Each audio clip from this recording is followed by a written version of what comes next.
Buenas, bienvenidos al DBM. A continuación, la explicación sobre el tema de transporte de sustancias a través de la membrana celular. Este tema es relativamente sencillo y nos va a brindar los cimientos del curso de fisiología humana. Bueno, sin más por introducción, continuamos a la explicación. Transporte de sustancias a través de la membrana celular. Acá les presento el siguiente gráfico de los componentes químicos de los líquidos extracelular e intracelular. A simple vista parecería que no hay más información más que los valores normales en cuanto al sodio, potasio y otros componentes tanto del líquido extracelular como intracelular, pero siendo un poquito más detallistas y observadores podemos notar diferencias abismales, como por ejemplo la que sucede con el sodio. ¿Qué sucede? Que en el líquido extracelular encontramos 142 miliequivalente por litro, mientras que en el líquido intracelular 10 miliequivalente por litro. Caso muy opuesto con el potasio, que encontramos que hay un 4 miliequivalente por litro en el líquido extracelular y 140 miliequivalente por litro en el líquido intracelular. La pregunta sería, ¿por qué de estas diferencias? Estas diferencias son muy importantes para la vida de la célula, así es que tenemos que determinar estas respuestas. Antes de dar esta respuesta, les presento el siguiente gráfico, la cual es la membrana celular. Como ustedes ya saben, en cuanto a su estructura, la membrana celular es una bicapa de fosfolípidos, es decir, está compuesta por una doble capa de fosfolípidos, y también encontramos tanto proteínas de canal como proteínas transportadoras. Lo importante y cabe resaltar en esto es que la bicapa lipídica no es miscible con el líquido extracelular ni con el líquido intracelular. Por tanto, constituye una barrera frente al movimiento de moléculas de agua y de sustancias insolubles entre los compartimientos del líquido extracelular y del líquido intracelular. Sin embargo, siempre sí unas pocas sustancias pueden penetrar a esta bicapa lipídica y difunden directamente a través de la propia sustancia lipídica. La pregunta es ¿cómo pasa esto? Esto va a darse gracias a las proteínas transportadoras, a las proteínas de canal. En este caso, las proteínas de canal no son más que espacios acuosos en todo el trayecto del interior de la molécula que permiten el movimiento libre de agua, así como de iones o moléculas seleccionados.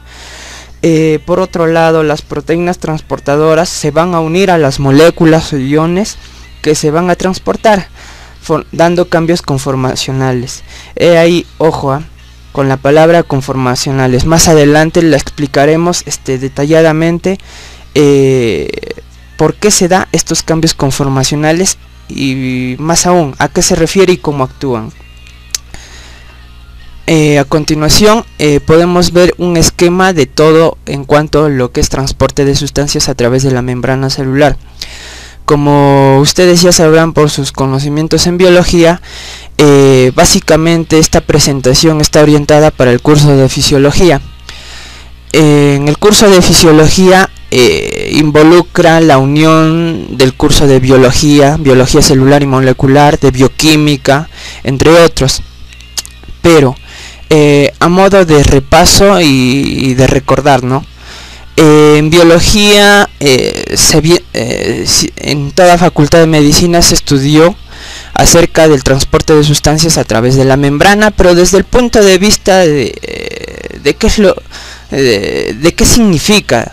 Más en este video vamos a darnos cuenta de cómo ocurre y explicar los procesos físico-químicos, que es lo fundamental y la base del curso de fisiología. Entonces, recordando, en biología hablábamos que para el transporte de sustancias vamos a encontrar que hay un transporte pasivo y un transporte activo. En biología también hablábamos que el transporte pasivo se subdivide en dos, en difusión simple y en difusión facilitada, y el transporte activo. Lo curioso es que en biología, y a modo de un resumen completo, nos habla a que la difusión simple es el paso de moléculas o iones a través de la bicapa lipídica a favor de la gradiente y sin gasto de energía. Eso en cuanto a lo que es transporte pasivo. Tanto para difusión simple y facilitada, solamente que en la difusión facilitada se usan proteínas transportadoras. Ojo ahí, porque algunos confunden una proteína de canal con proteína transportadora a modo de que fueran lo mismo. Pues no, pues cada una de estas tienen sus respectivas características. Recuerden esto y ténganlo presente. Proteínas diferentes actúan de una manera diferente. Esto ya lo vamos a ver más adelante con mayor detalle. Decía, transporte pasivo es simplemente el paso de moléculas a través de la membrana celular sin gasto de energía. Transporte activo, lo contrario, es el paso de las moléculas en contra de la gradiente de concentración y con gasto de energía, es decir, implica un gasto adicional de energía. Pero a simple vista, por los conocimientos de biología, parecería que en el transporte pasivo no interviene ningún tipo de energía. Pues se equivocan, interviene una energía cinética que ya la veremos a continuación. El siguiente tema va a estar dividido en 3 videos, siendo la difusión simple, difusión facilitada y transporte activo. En todo este video vamos a explicar con detalle en cuanto a lo que es la difusión simple. Como pueden ver acá en el esquema, la difusión a través de los intersticios de la membrana, a través de canales proteicos, cómo se da la permeabilidad selectiva de los canales proteicos y la activación de los canales por voltaje y por ligandos. Bueno, para entender un poquito más acerca de difusión simple tenemos que entender lo que es difusión primero. Para entender esto con respecto a difusión, cabe mencionar lo siguiente, que todas las moléculas e iones de los líquidos corporales, incluyendo las moléculas de agua y las sustancias disueltas, están en movimiento constante, como acá lo podemos ver en el pequeño gráfico en 3 dimensiones que realicé. Este cubo nos muestra cual si fuera una molécula o un ion. Podemos ver que está en un movimiento constante. Este movimiento es a lo que los científicos le llaman calor. Cuanto mayor sea el movimiento, mayor es la temperatura. Ojo, el movimiento nunca se interrumpe en ninguna situación, salvo a la temperatura de 0 absoluto, que eso claro se logra ya en laboratorios. Ahora, es importante tener en cuenta lo siguiente. Y mucho ojo acá, en la representación en 3 dimensiones podemos ver aquí un cubo más grande y un cubo pequeño. El cubo pequeño va a ser la molécula en movimiento y el cubo grande la molécula estacionaria. Ojo, cuando una molécula en movimiento A se acerca a una molécula estacionaria, las fuerzas electrostáticas y las fuerzas nucleares de la molécula A rechazan a la molécula B, transfiriendo parte de la energía del movimiento de la molécula A a la B. En consecuencia, como podemos ver en el gráfico, la molécula B adquiere carga cinética de movimiento, mientras que la molécula A se enlentece, como podemos ver aquí. Se enlentece perdiendo parte de su energía cinética. Así, una única molécula en una solución, por ejemplo, rebota entre las otras moléculas, primero en una dirección, luego en otra, luego en otra, luego en otra, luego en otra. Así aleatoriamente, infinitamente. Como les decía, el movimiento es infinito, es decir, no hay interrupción alguna, salvo a temperatura 0. A este movimiento continuo de moléculas entre sí en los líquidos y también en los gases se le denomina difusión. Una vez entendido lo que es difusión, tenemos que saber lo que es la difusión simple. La difusión simple significa que el movimiento cinético de las moléculas o de los iones se produce a través de una abertura de la membrana o de espacios intermoleculares sin ninguna interacción con las proteínas transportadoras de la membrana. En resumen, en la difusión simple va a haber movimiento de partículas a través de la membrana, pero este movimiento de partículas lo va a hacer a través de los intersticios o poros de la membrana, como podemos observar aquí en el gráfico, o a través de canales proteicos que actúan a especie de una ayuda para el traspaso de sustancias o iones, pero vamos a verlo un poquito más detallado. En principio, a través de los intersticios o poros de la membrana. En la difusión de sustancias liposolubles a través de la bicapa lipídica. Bueno, en este caso, la difusión a través de la bicapa lipídica, vamos a tomarla como ejemplo al oxígeno, al nitrógeno, al anhídrido carbónico y a los alcoholes. ¿Por qué estos elementos que mencioné van a atravesar con gran rapidez la membrana celular o la bicapa lipídica?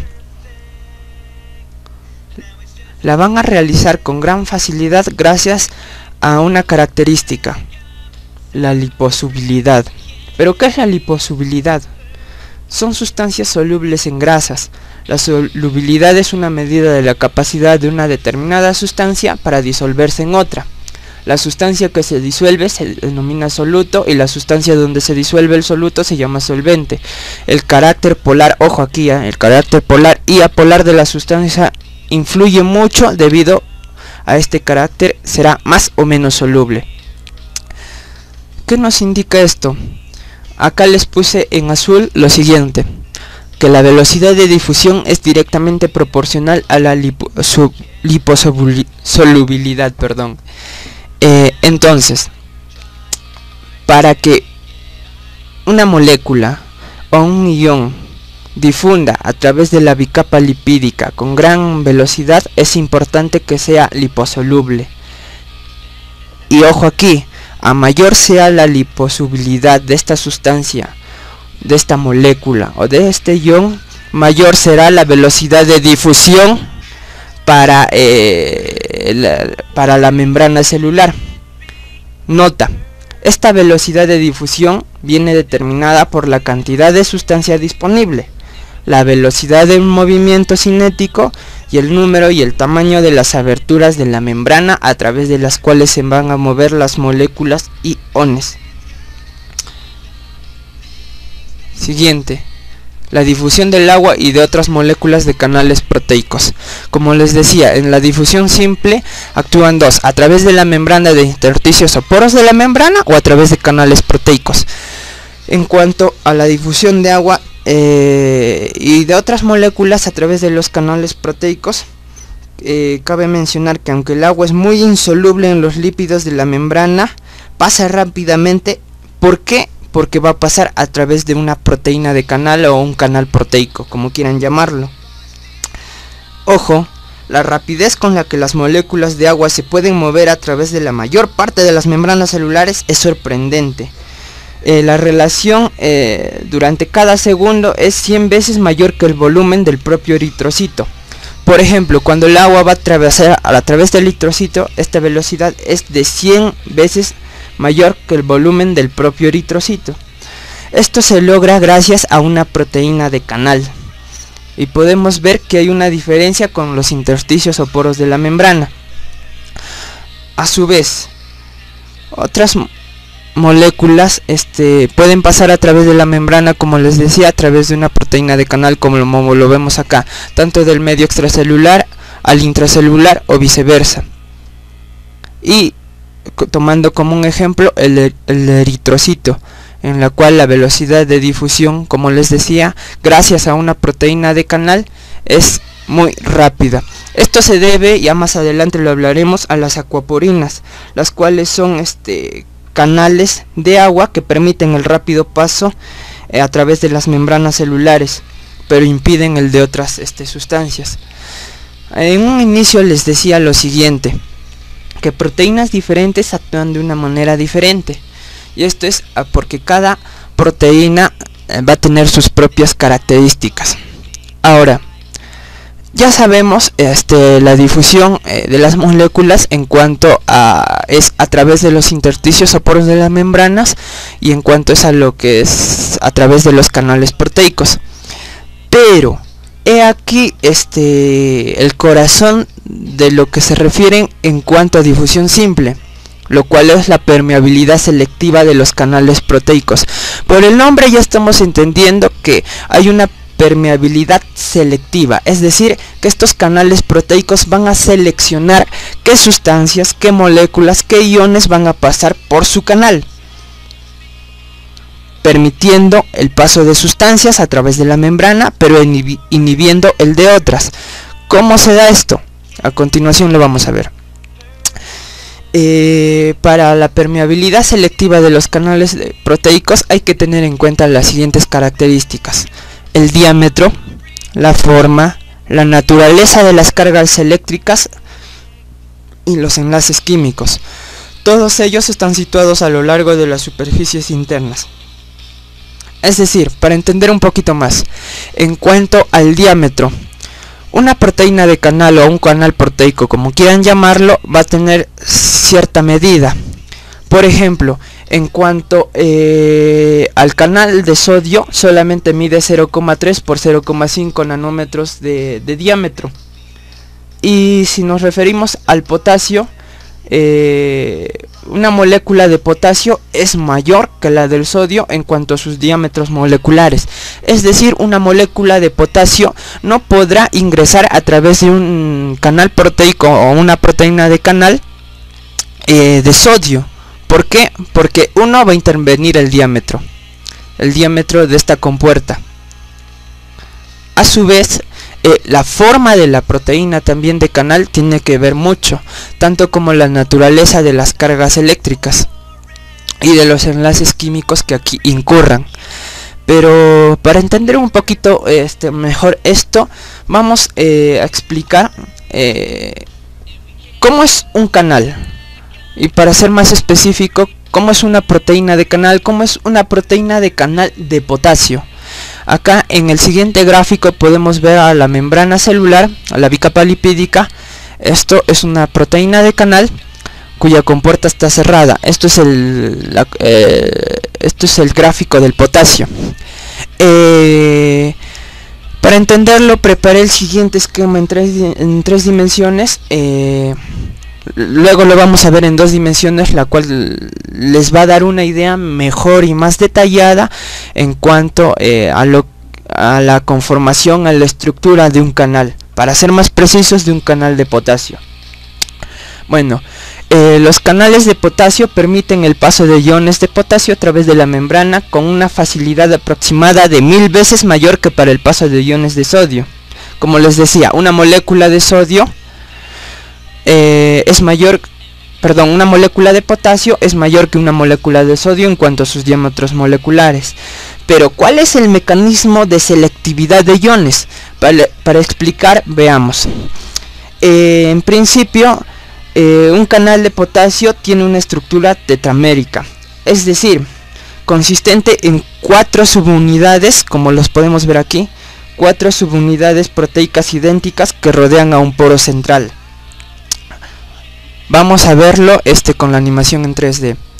Como les decía, un canal de potasio está constituido por una estructura tetramérica, es decir, tiene una estructura consistente en 4 subunidades proteicas idénticas que rodean a un poro central, como lo podemos ver aquí.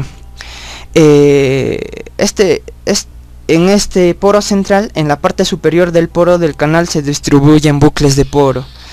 Estos bucles de poro forman un estrecho filtro de selectividad. Imagínense acá en esta imagen en 3 dimensiones que cada cuadradito vendría a ser el filtro de selectividad.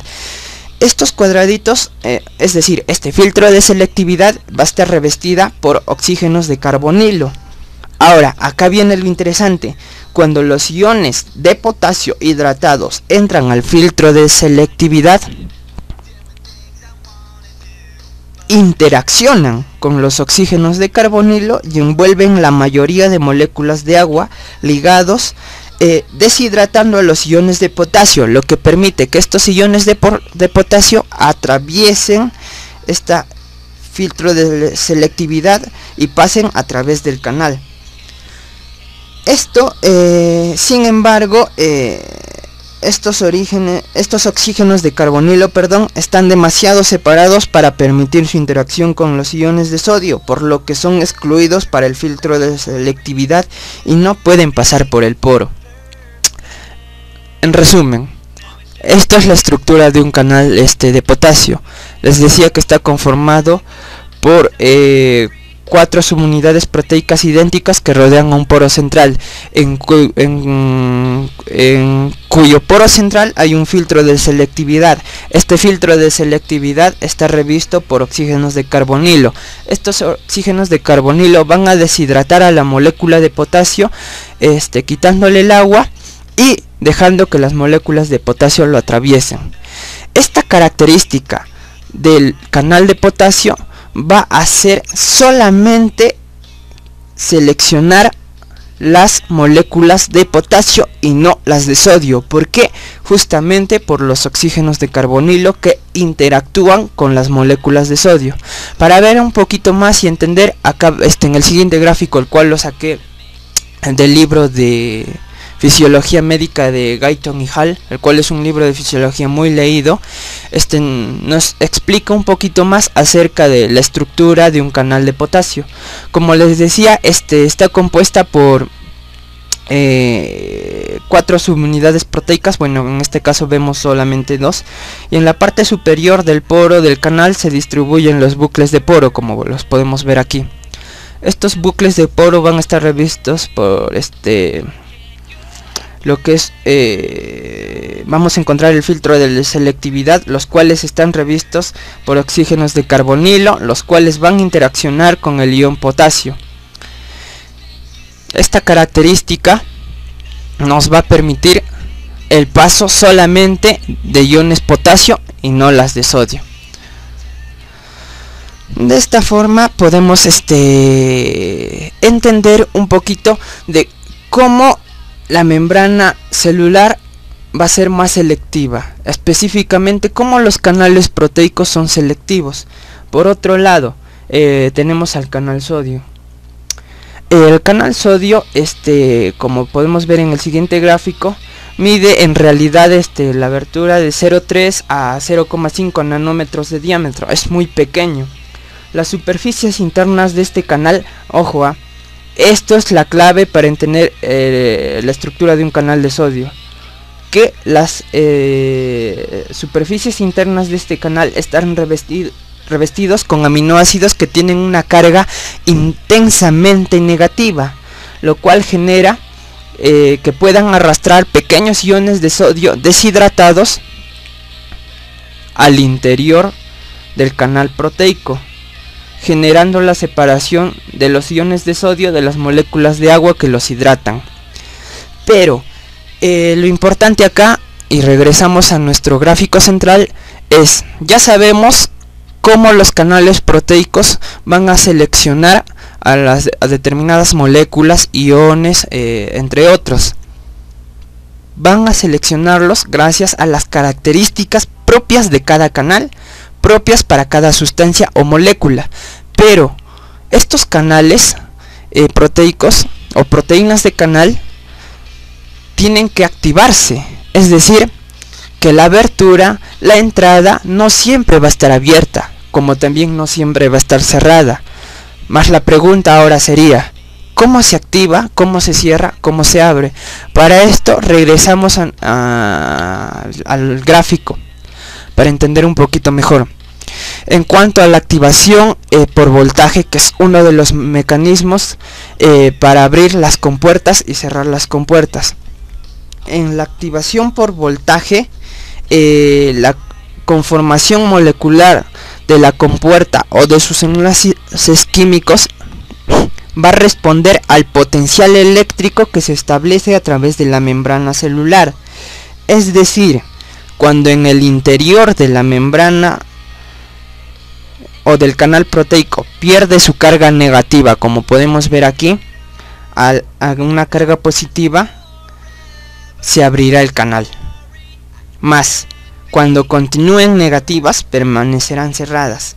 Nota, este es el mecanismo básico para generar los potenciales de acción nerviosos que son responsables de las señales nerviosas.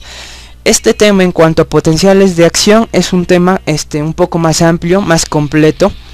Lo hablaremos en otro video un poquito ya más detallado, pero lo importante aquí en cuanto a activación por voltaje que tienen que entender es que involucra potenciales de acción en cuanto a que el canal proteico en su interior las cargas son intensamente negativas, y al verse afectado y cambiar a positivo, el canal proteico se va a abrir, dando lugar al paso de las sustancias o moléculas iones a través de la bicapa lipídica. Por otro lado, tenemos la activación química por ligandos. Esta activación química por ligandos, en este caso las compuertas de algunos canales proteicos se abren por la unión de una sustancia química, es decir, un ligando a la proteína. Acá el pequeño círculo va a representar a una sustancia química, la cual se va a ligar a la proteína. Ojo, al principio les decía que en el caso de transporte pasivo va a haber un cambio conformacional. Ojo con la palabra conformacional. ¿Qué nos quiere decir esto? Que al haber un cambio conformacional, esta molécula que está interactuando directamente con el canal proteico va a generar este cambio conformacional, es decir, va a generar un cambio de los enlaces químicos a este nivel de la molécula de la proteína, que va a generar que se abra o cierra la compuerta. A ejemplo de esto, tenemos el canal de acetilcolina, en el cual la acetilcolina va a abrir la compuerta de este canal, dando la apertura de un poro de carga negativa de unos 0,65 nanómetros de diámetro. Esto va a permitir que lo atraviesen moléculas sin carga o iones positivos, pero menores de este diámetro.